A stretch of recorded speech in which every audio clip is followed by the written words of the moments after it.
নমস্কার, কেমন আছেন সবাই? প্রবাসে ঘর কোনো একটি ব্লগে আপনাদের স্বাগত জানাই। আজ এখানে থ্যাঙ্কস গিভিং, ন্যাশনাল হলিডে, তাই স্কুল অফিস আজকে সবই ছুটি। আজকের দিনের এখানকার স্পেশাল মেনু হচ্ছে গোটা টার্কি বেক করে খাওয়া। কিন্তু আমাদের বাড়িতে মানিক, দুটো বাচ্চারা কেউই এরা টার্কি পছন্দ করে না, তো ওই জন্য আমরা আজকে গোটা চিকেন বেক করে খাবো। কস্কো থেকে এই চিকেনের প্যাকেটটা নিয়ে এসেছি। এখানে দুটো চিকেন আছে, দুটো চিকেনের 4 কেজি 700-800 গ্রাম মতো আছে, আর দাম নিয়েছে $10, মানে ধরুন ওই 700 টাকা। দুটো চিকেনই বানিয়ে ফেলবো আজকে, কারণ একটা দিয়ে আমরা দুপুরে লাঞ্চ করব, আর বিকালবেলাতে এক বন্ধুর বাড়িতে থ্যাঙ্কস গিভিংয়ের নেমন্তন্ন আছে, তার জন্য একটা নিয়ে যাব। থ্যাঙ্কস গিভিংটা আমেরিকানদের একটা খুব পুরানো একটা ফেস্টিভ্যাল, জানেন তো? 1621 সালে প্রথম এই ফেস্টিভ্যালটা শুরু হয়। তখন যারা এই উৎসবটা প্রথম শুরু করেছিলেন, তারা তাদের আগের বছরে যা চাষাবাদ হয়েছে আর যা যা কিছু ভালো তারা পেয়েছে, সব কিছুকে ধন্যবাদ জানানোর জন্যই এই দিনটাকে তারা শুরু করে। আর সেই ধারাটা এখনও বর্তমান রেখেছে। এখানে তো জানেনই বেশিরভাগই সবার নিউক্লিয়ার ফ্যামিলি, কিন্তু আজকের দিনে সবাই সবার কাছে আসে, একসঙ্গে সারাটা দিন কাটায়, একসঙ্গে লাঞ্চ করে, বিভিন্ন রকমের গেমস খেলে, আমেরিকান ফুটবল দেখে।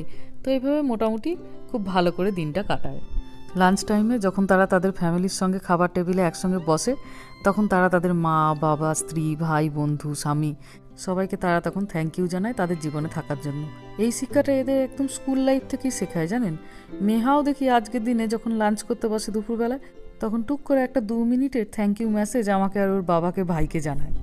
বেশ ভালোই লাগে শুনতে। এমনিতে তো সারা বছর খুব একটা পাত্তা দেয় না, তবু আজকের দিনে স্কুল থেকে শেখায় বলে 2 মিনিট মা বাবা তবু দুটো ভালো কথা বলে। যাই হোক, গল্প করতে করতে অনেক বড় কাজটাই হয়ে গেল, জানেন? এই চিকেনের ছাল ছাড়ানো, এটাতেই সব থেকে বেশি সময় লাগে। টার্কিতে ফ্যাটটা একটু কম থাকে, তো ওই জন্য একটু বেশি ছিবড়ে ছিবড়ে থাকে, জানেন তো? বাচ্চাদের একটু খেতে অসুবিধা হয়, তো ওই জন্য চিকেন করি। চিকেনটা বেশ নরম হয়, তো ফ্যামিলির সবাই দেখি খুব খুশি থাকে।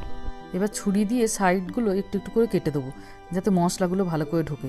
কিরাম তাড়াতাড়ি কাটা হয়ে যাচ্ছে দেখছেন? সব ফ্রোজেন মাংস তো, ভীষণ নরম। টাটকা মাংস হলে এত তাড়াতাড়ি কাটা যেত না। কাটা হয়ে গেলে এবার এদের একটা মশলা বানাবো, দিয়ে মশলাটা মাখিয়ে ভালো করে 2 ঘন্টা মতো ম্যারিনেশনে রেখে দেবো। তবে টাটকা মুরগি হলে না, ওভারনাইট রাখাটাই ভালো। দাঁড়ান, এই দুটোকে এই বাটিটাতে এবার তুলি। চপার বোর্ডটাকে একটু ধুয়ে পরিষ্কার করতে হবে, একটু সবজি কাটার আছে। আর ওই যে মেহুরানি ওখানে পড়াশোনা করছে, এখানে আমি রান্না করি আর ওকে ওখানে পড়াতে বসাই।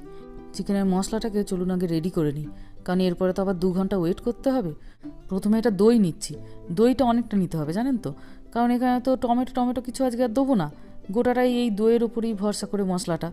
একটু বেশি করে এখানে রসুনের পেস্ট দিলাম, আর এবার একটুখানি আদা দিয়ে দিচ্ছি।